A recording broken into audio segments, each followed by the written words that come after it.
Bom dia a todos os nossos seguidores aqui do Portal Convergente. Aqui é Letícia Barbosa em mais um debate político. Hoje nós estamos aqui com o pré-candidato para o governo do estado, Marcelo Amil. Seja bem-vindo. Obrigado, Letícia. Obrigado a todo mundo que assiste o Convergente. Um prazer voltar aqui, um prazer falar com você de novo. E eu espero que a conversa continue no pique que já estava nos bastidores. É verdade. Olha, para vocês que estão aí nos acompanhando, compartilhem com os amigos, mande o link aí nos grupos do WhatsApp e faça suas perguntas, porque aqui nesse espaço do debate político é o momento da gente conhecer mais o candidato e saber um pouco mais sobre as suas opiniões, sobre aí qual o seu viés de pensamento, principalmente político e social.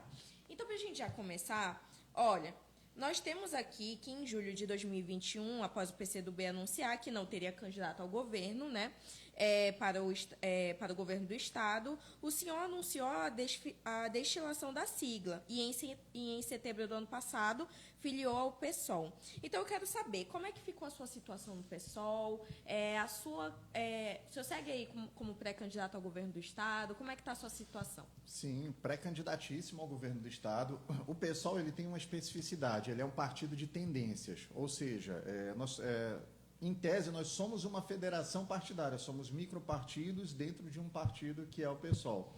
Então, eu fui apresentado como pré-candidato pela tendência da qual sou parte, que é o Fortalecer, e nós estamos em pré-campanha franca.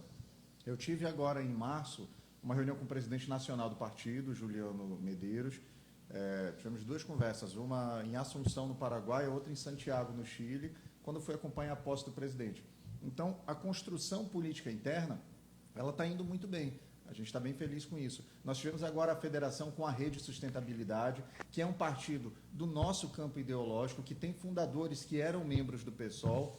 Então, é difícil até falar sem ser repetitivo, porque as coisas estão caminhando tão bem que a gente só consegue pensar agora em organizar para pensar em próximos passos. A construção interna no partido ela está muito tranquila. A gente está conseguindo aglutinar várias tendências em torno de um projeto, que é fazer um PSOL grande. Fazer no Amazonas o PSOL com a grandeza que ele tem no Rio de Janeiro, por exemplo, que ele tem em São Paulo, que ele tem no Rio Grande do Sul, que ele tem no nosso vizinho estado do Pará aqui. E a gente está fazendo essa construção e os resultados estão começando a aparecer. Em muito tempo, nunca se viu um candidato do PSOL sendo efetivamente mencionado em todas as pesquisas, tendo rejeições baixas, sendo chamado a debates relevantes, como a gente está vendo aqui no Convergente. Então, estar ocupando esse espaço agora é uma mostra que a união do partido está dando resultado e a gente está conseguindo construir um partido relevante na sociedade. Quando nós falamos de uma trajetória, isso é muito importante a gente situar nesse ponto. Temos aí, conseguimos ver uma movimentação política, principalmente nos bastidores e também sobre as eleições municipais, muito grande. E o senhor não parou ali. O senhor teve ainda sua movimentação ali no Twitter, que é muito visível, né? Seus comentários, o senhor é advogado, então a questão jurídica, política, o senhor sempre está ali presente. Mas como candidato, como um personagem ativamente político, qual a principal diferença que o senhor vê na sua campanha de 2020 para agora, para 2022? As pessoas saberem que eu existo. Em 2020 eu era simplesmente mais um nome entrando no processo. Tem até um episódio engraçado que eu gosto de comentar sempre, do primeiro debate que eu participei na Bandeirantes. A diferença de tratamento que eu recebi ali, não por parte da Band, que o Diego foi super cortês, a equipe toda, mas por parte dos outros candidatos. Todo mundo me olhava de cima para baixo. Ah, quem é esse daí? Quem é esse menino? Tá. Tanto que o Alfredo me chamou para debater com ele no primeiro momento, porque ele queria colocar um tema que ele achava que dominava, que era a saúde pública, entendia que eu não tinha domínio sobre aquilo, e aí eu consegui dar a volta nele com aquela questão que virou meme, inclusive, do Jorge Teixeira e da Ponta Negra, que é algo pertinente e relevante, e dali eu consegui atingir destaque. Então, a principal diferença que eu colocaria seria de hoje as pessoas saberem que eu existo, as pessoas saberem que existe um candidato que é assumidamente de esquerda, minha vida política inteira foi militando na esquerda, que estuda os problemas da cidade e que eu debato em qualquer campo. Vamos lá, você quer debater lei de responsabilidade fiscal? Vamos debater. Você quer debater números de nota técnica do Ministério da Saúde? Vamos debater. E aí, um diferencial que eu tinha antes e que eu continuo tendo agora e que eu sempre dizia, pega qualquer dos outros pré-candidatos, coloca eles lá na rua São Lázaro, na frente da igreja, dá 3,80, manda ele pegar um ônibus e chegar no Torquato Tapajós.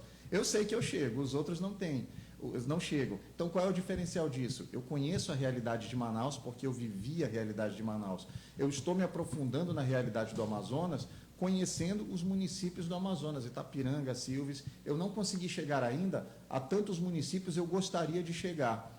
Mas hoje eu posso dizer, eu digo com orgulho que eu já conheço presencialmente mais de 1/3 dos municípios do Amazonas.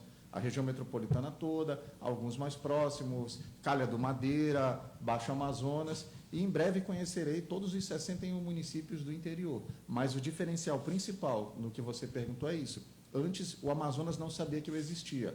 Agora as pessoas já sabem. E isso aumenta até mais a cobrança, porque antes ninguém esperava nada. Agora não. Agora as pessoas já se preparam para debater comigo. Antes isso não acontecia. Olha, você aí que é nosso seguidor, deixa nos comentários as suas perguntas, suas dúvidas, que é muito importante aqui para o nosso diálogo e para a nossa conversa com pré-candidato do governo do estado, Marcelo Amil. E dando continuidade, aqui os nossos seguidores, eles interagem muito conosco. E uma das perguntas que fizeram é porque nós sabemos que houve uma mudança em relação ao direito eleitoral, principalmente em relação às federações. Você que está nos bastidores, pode explicar um pouco mais para a gente como é que está a situação do PSOL? Vai federar com algum partido? Como é que está essa situação aí nos bastidores, no movimento interno? Já federou. Hoje nós temos... o Brasil hoje tem 3 federações consolidadas. 2 à direita, duas à esquerda e uma à direita.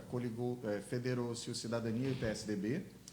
Federaram-se o PT, o PCdoB e o PV, e federaram-se o PSOL e a Rede. Qual é a principal diferença da federação? A federação é uma coligação duradoura. Quando você celebrava uma coligação partidária, essa coligação ela não tinha uma personalidade jurídica, mas ela tinha um presidente. Tanto que eu fui presidente de coligação quando o Praciano foi candidato a prefeito de Manaus, em 2008, salvo engano. Então, agora a federação ela se exauria automaticamente com o fim da eleição. Agora não, no momento em que você se federa, essa federação ela vai durar por 4 anos. Então, nós fizemos a opção pela federação com a Rede Sustentabilidade, que eu achei uma iniciativa fantástica, acho que vai ser positivo para as 2 legendas. Já vamos trabalhar em conjunto nessa eleição de 2022, vamos trabalhar conjuntamente na eleição de 2024, onde estaremos federados, e daí vai haver uma discussão sobre mais um ano e meio de federação que acontecerá, mas se ela vai ser renovada para 2026, aí é uma discussão que vai ser feita com o tempo. Quando o senhor fala em relação também à federação, nós sabemos que, como um pré-candidato de um cargo majoritário, quais nomes aí o senhor já teria uma sigla que estaria apoiando, algum nome para deputado estadual, deputado federal? Como é que está a sua rede de apoio? Nós vamos apresentar a chapa completa. Então, quando a gente fala em rede de apoio, a gente fala necessariamente nos filiados dos nossos partidos, da Rede e do PSOL, que estão se apresentando ao processo. Nós temos hoje se apresentando como pré-candidatos ao Senado o professor Luiz Carlos, que é sociólogo, que é da nossa tendência também. Temos o médico indígena Israel Tuiuca, que também se filiou ao PSOL recentemente, também pleiteia uma candidatura ao Senado, um nome super legítimo. Para deputado federal, a Rede apresentou, em princípio, 2 nomes, que são a Wanda Witoto, que também é indígena, e o Jefferson Praia, o ex-senador. Nós também temos candidatos a deputado federal no PSOL, que são a bacharela em Direito Amanda Monteiro, a Nilde Soares, que foi candidata a vereadora em 2020, a Priscila Reis, que também foi candidata a vereadora, profissional de estética, quem mais? O Santino, sindicalista, petroleiro. E nós temos grandes nomes. Tem um nome muito interessante que está se apresentando para deputado estadual, que é o Luiz Lopes, que é um comunitário do Jorge Teixeira, com um trabalho agrícola no município de Rio Preto da Eva, e que veio somar o PSOL. Nós temos outro nome muito interessante também, que é a Val. A Val ela é soropositivo, ela é presidente de uma associação de defesa dos direitos dos portadores de imunodeficiência, e ela faz um trabalho fantástico, e ela se apresentou como pré-candidata a suplente de senadora. Então, a gente está tentando dar essa heterogeneidade à nossa chapa para a gente representar o máximo possível aqueles segmentos a quem o pessoal se propõe a defender, que são exatamente os mais vulneráveis da sociedade. E olha, você aí que é nosso seguidor, quando nós estamos falando de política, nós estamos preparando você para as eleições. Aqui o Convergente ele atua no ponto incomum da política, trazendo sempre candidatos e pessoas que estejam aí aptas para estar conversando conosco. Um dos nossos seguidores fez a seguinte pontuação. Ele sabe a diferença entre o Viver Melhor e a Ceasa? Com certeza, o Viver Melhor. Qual Viver Melhor ele está falando? Porque Manaus tem 4. Então tem que saber qual que ele está falando. Se ele está falando do Jorge Teixeira, do da Barreira. E a Ceasa é ali onde eu vou comprar linguiça de tambaqui, depois ali do lado da Vila da Felicidade, que tem um tio ali, salvo engano, é o seu Zeca. Vende uma linguiça de tambaqui top, ó, recomendo para vocês. Você aí, nosso seguidor, deixe sua pergunta, esteja aí conversando conosco nesse nosso debate político. E olha, em relação, agora vamos falar um pouquinho do pleito nacional. O senhor é uma pessoa que expõe bastante sua opinião, é bem claro em relação aos seus posicionamentos. Como é que está aí, na sua opinião, o pleito 2022 para as eleições presidenciais? Nós sabemos que estamos aí em uma questão muito polarizada, tá? Aí a direita e a esquerda muito posicionado. A terceira via está caminhando, mas como é que está o seu posicionamento em relação a isso? Eu sou de esquerda, ponto. Nunca escondi isso de ninguém, deixo isso sempre bem claro e sempre coloco que eu entendo que as pessoas têm que assumir lado. Essa questão de terceira via, eu acho isso uma imensa contradição na sociedade, mas ela é contradição entre quem não está tão esclarecido. Em quem é esclarecido, ela não é contradição, ela é hipocrisia. Porque você passa 3 anos dizendo, o Centrão é isso, o Centrão é nocivo, o Centrão sequestra o governo, e aí de repente você fala, mas tem que ter uma terceira via. A terceira via nada mais é que um nome que atenda ao Centrão. E hoje o Centrão governa o Brasil. Bolsonaro não é mais presidente, ele senta na cadeira, mas quem manda no Brasil é Arthur Lira e Ciro Nogueira. Então, quando a gente fala de polarização, eu entendo que a grande divergência que nós temos hoje em dia, a grande separação que há é entre democratas e autoritários.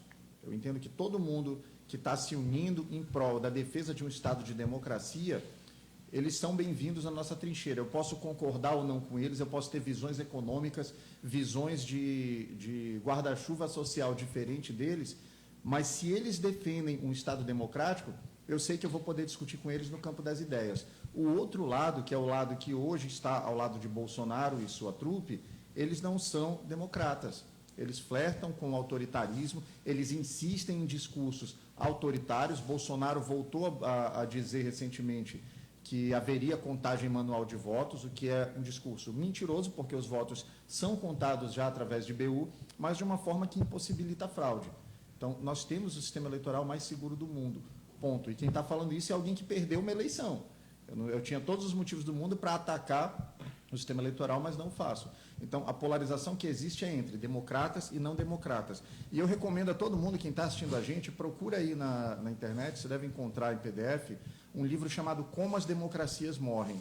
Esse livro, ele é trabalho, você conhece esse livro, né? Conheço. Exatamente. É fantástico, ele é trabalho, ele é produto de 2 professores de ciências políticas dos Estados Unidos que analisaram o primeiro momento do governo do Donald Trump. Então, você vai ver ali imensas similitudes com o que a gente vive e está vivendo no Brasil, de corrosão das instituições. A gente teve ontem, por exemplo, o absurdo do Daniel Silveira pedindo a suspeição de 9 ministros do STF para o seu julgamento. Quais foram os 2 únicos que ele entende que são legítimos a julgá-lo? Foram os 2 indicados pelo presidente Bolsonaro, que já estão agindo nessa ferramenta de corrosão da democracia. Por exemplo, nós tivemos um julgamento ontem,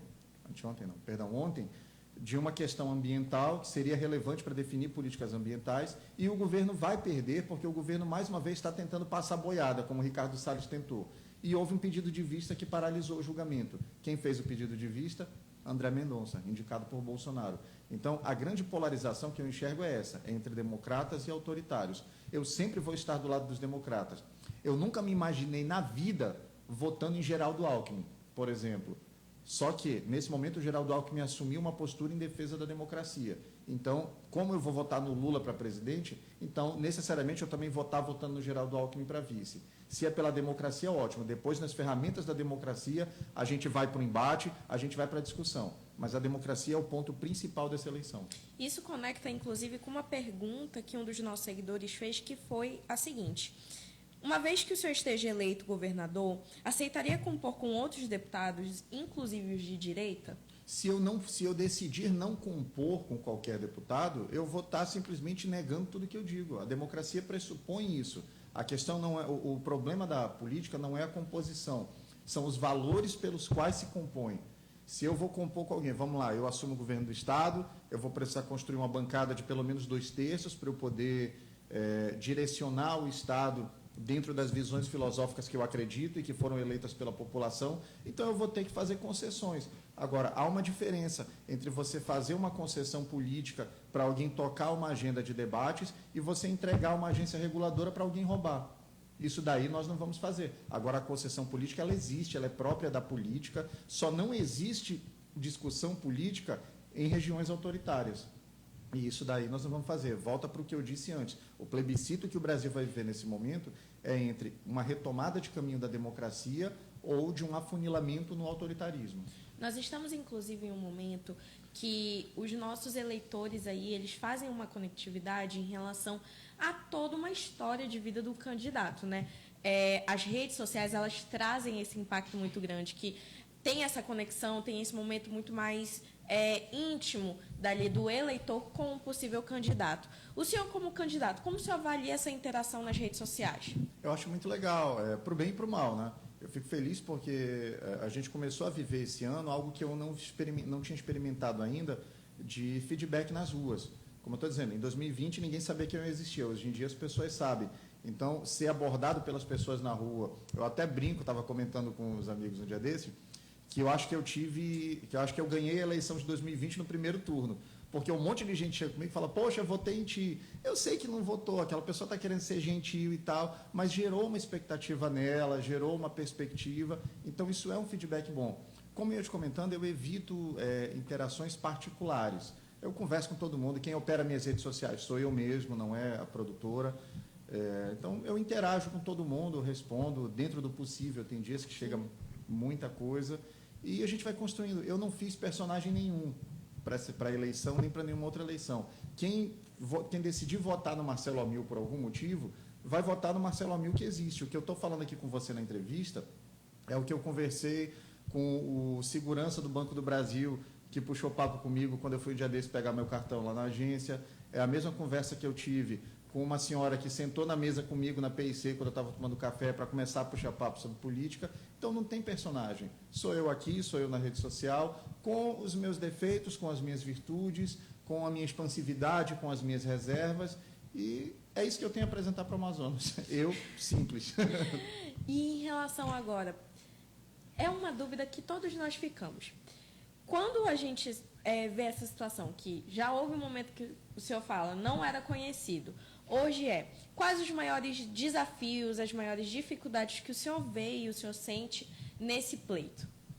Dificuldades, eu acho que a principal dificuldade vai ser tentar manter a sanidade, porque, como eu falei, as redes sociais, elas têm coisas, elas trazem uma interação para o bem e para o mal. Eu recebo muito feedback positivo, muita gente fazendo contato, mas eu recebo também muito hate.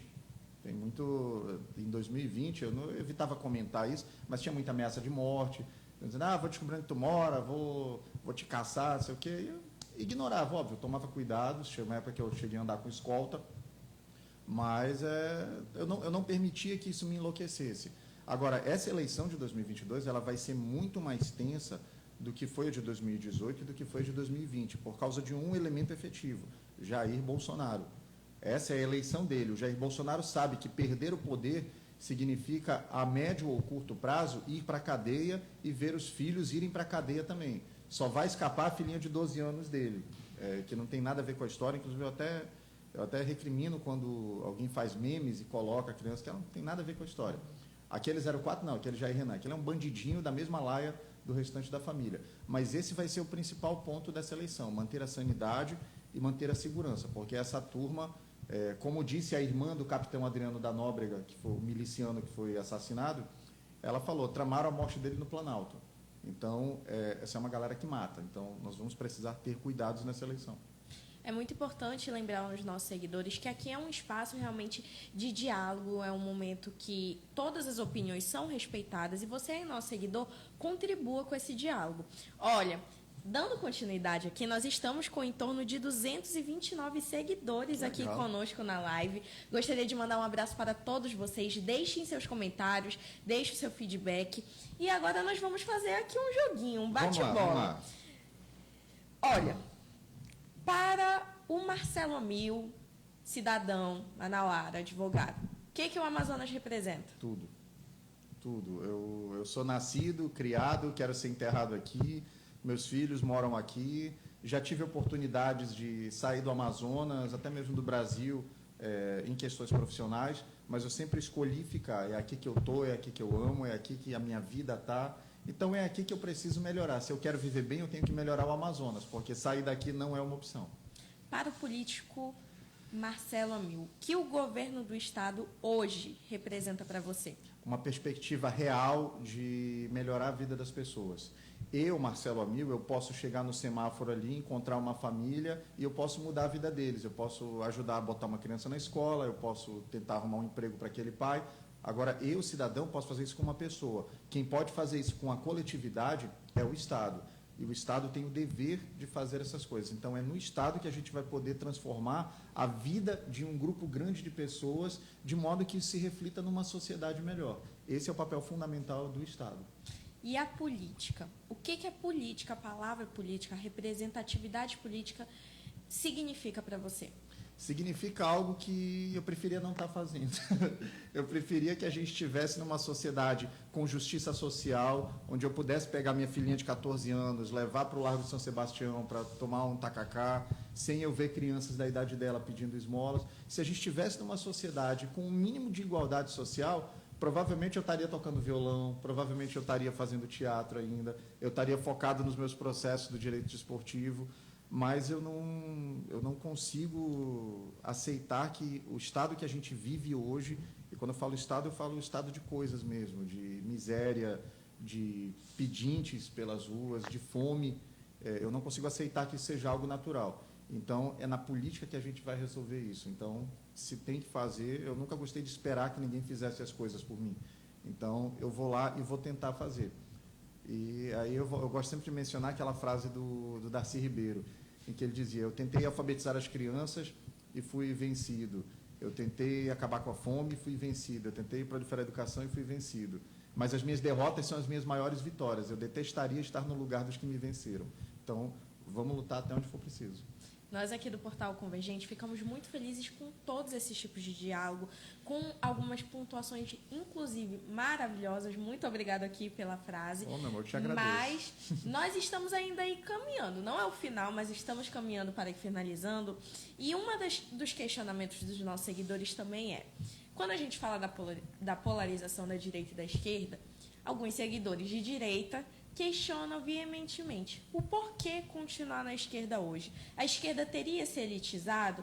Quais aí as suas pontuações em relação a isso? Eu gosto sempre de colocar uma definição. A definição mais legal que eu enxergo sobre direita e esquerda, tu não vai acreditar quem foi que fez. Paulo Guedes. Paulo Guedes, numa entrevista, ele menciona: é muito fácil ser de esquerda, porque é só você ter bom coração, se preocupar com as pessoas, querer que todo mundo viva bem, que todo mundo coma bem. Exatamente, querido. Eu quero que todo mundo coma bem. A gente já viveu num país em que as pessoas não passavam fome. O Brasil saiu do mapa da fome. A gente já viveu num país em que havia o pleno emprego, em que todo mundo tinha um emprego. Então, é esse país que eu quero de novo. Por que eu sou de esquerda? Primeiro, porque eu acredito que a gente pode viver numa sociedade que divida melhor os seus bens. Eu estava vendo uma matéria um dia desses, o Jeff Bezos, o homem mais rico do mundo, ele se separou da esposa dele. No acordo de divórcio, ela ficou com 1/4 da fortuna dele. E ele continuou sendo o homem mais rico do mundo. Eu acho, filosoficamente, inconcebível que eu tenha alguém na sociedade que possa se dar o luxo de pagar por um passeio de 10 minutos no espaço sideral, enquanto eu tenho aqui uma criança que não tem um pedaço de pão com tucumã para tomar um café da manhã. Então, enquanto visão de sociedade, é por isso que eu sou à esquerda, porque eu entendo que a gente tem que dividir tudo que a gente produz na sociedade. Enquanto, politicamente, por que eu estou na esquerda? A resposta para mim é objetiva. As pessoas sempre dizem: me mostra um pobre que o Lula tirou da pobreza. Está aqui. Eu fui eu experimentei, a minha família experimentou essa melhora de qualidade de vida, essa ascensão social, com as ferramentas que foram proporcionadas ao povo num governo de esquerda. A gente saiu do mapa da fome, o Brasil saiu do mapa da fome num governo de esquerda. O Brasil viveu o pleno emprego. As pessoas falam tanto da presidenta Dilma, que é uma mulher extremamente injustiçada, mas foi no governo dela que a gente atingiu uma taxa de desemprego de 4,8%, que é o pleno emprego. Então, quem fez isso de bom para o Brasil foi a turma da esquerda. Então, mesmo que eu filosoficamente não entendesse que o que Marx teorizou é importante para a sociedade, ainda assim eu seria de esquerda pela objetividade dos resultados que eu já vi acontecerem no Brasil. E olha, para a gente ir finalizando, agora de fato... Não, você falou que era 2 horas de entrevista. Os nossos seguidores querem saber, é Jorge Teixeira ou é na Ponta Negra? É onde chamarem. É onde chamarem. Nesse momento é no Dom Pedro. Para os nossos seguidores, deixa aí a sua mensagem em relação... Esse é o momento que nós deixamos aberto o espaço para o senhor falar com os nossos seguidores, com as pessoas que podem estar aí lhe conhecendo mais o seu trabalho, sua trajetória. Deixa aí a sua mensagem para os seguidores do Convergente. Obrigado. Letícia, primeiro te agradecer pelo espaço. Eu sou leitor do Convergente, recebo os materiais, compartilho, curto, ajuda a gerar engajamento. E obrigado a você que assistiu essa live, compartilha para as pessoas. Se você tiver dúvidas, quiser fazer questionamentos, minhas redes sociais são todas do mesmo nome. Eu não sou muito criativo, não, né?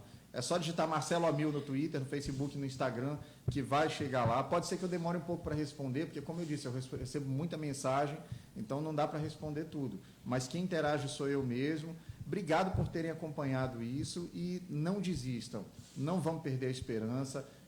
Uma coisa que eu até uso como símbolo disso é que a gente pegou, durante muito tempo, um asco, a camisa da seleção brasileira. Tinha gente dizendo, não pode usar o verde e amarelo porque o bolsonarismo roubou. Uma pinóia, a bandeira é nossa, o verde e amarelo é nosso, vamos resgatar, vamos ter orgulho do Brasil e vamos voltar a fazer um país e um Amazonas onde as pessoas não passem fome, onde as pessoas tenham emprego e, principalmente, onde as pessoas possam sonhar, porque sonhar é muito importante.